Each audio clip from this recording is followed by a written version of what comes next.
امیر المومنین حضرت عمر بن خطاب رضی اللہ عنہ کے عبد الرحمن نامی 3 بیٹے تھے۔ نمبر 1 عبد الرحمن اکبر، نمبر 2 عبد الرحمن اوسط، نمبر 3 عبد الرحمن اصغر۔ عبد الرحمن اوسط عبد الرحمن ان کا نام ہے اور ابو شہمہ ان کی کنیت ہے۔ حضرت عبد الرحمن اوسط سیدنا حضرت عمر فاروق رضی اللہ عنہ کی اولاد میں سے تھے، جن کی کنیت ابو شہمہ تھی۔ وہ بسلسلہ جہاد مصر تشریف لے گئے تھے۔ ایک رات انہوں نے نبیذ پی لی کہ جس کا پینا فی نفسی ہی تو جائز ہے، البتہ اگر اس میں نشہ پیدا ہو جائے تو پینا جائز نہیں ہوتا۔ جو نبیذ حضرت ابو شہمہ نے پی، اتفاقاً اس میں نشہ پیدا ہو گیا تھا۔ نشہ پیدا ہو جانے کا ان کو احساس پینے سے پہلے نہ ہوا۔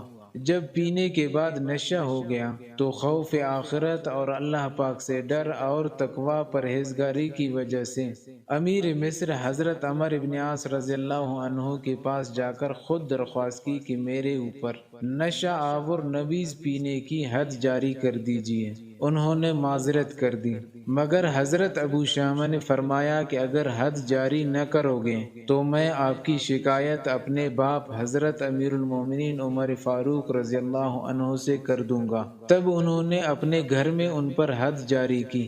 یہ بات جب امیر المومنین حضرت عمر فاروق رضی اللہ عنہ کو معلوم ہوئی تو انہوں نے حضرت عمر بن عاص رضی اللہ عنہ کو ملامت کی کہ آپ نے گھر میں حد کیوں جاری کی؟ یہ حد تو جہاں عامہ مسلمین پر جاری کی جاتی ہے اسی جگہ اور میدان میں ابو شہمہ پر جاری کرنا چاہیے تھا۔ کچھ عرصہ بعد جب ابو شہمہ حاضر خدمت ہوئے تو حضرت عمر فاروق رضی اللہ عنہ نے ان پر حد جاری فرمائی، اور اس کے بعد اتفاقاً وہ بیمار ہو گئے اور اسی بیماری میں ان کی وفات ہو گئی۔ مجہول سند سے بعض کتب میں غلط امور شامل کر کے مبالغہ آرائی کے ساتھ بڑھا چڑھا کر بیان کر دیا گیا ہے، ورنہ اصل واقعہ تو بس اتنا منقول ہے کہ جو ابھی ذکر ہوا۔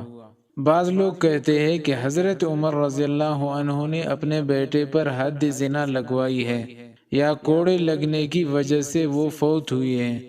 یہ غلط اور بہتان ہے۔ حضرت ابو شہمہ رضی اللہ عنہ ایک متقی، پرہیزگار، عالم، فاضل انسان تھے۔ اسے اللہ تعالیٰ کا خوف ہمہ وقت رہتا تھا۔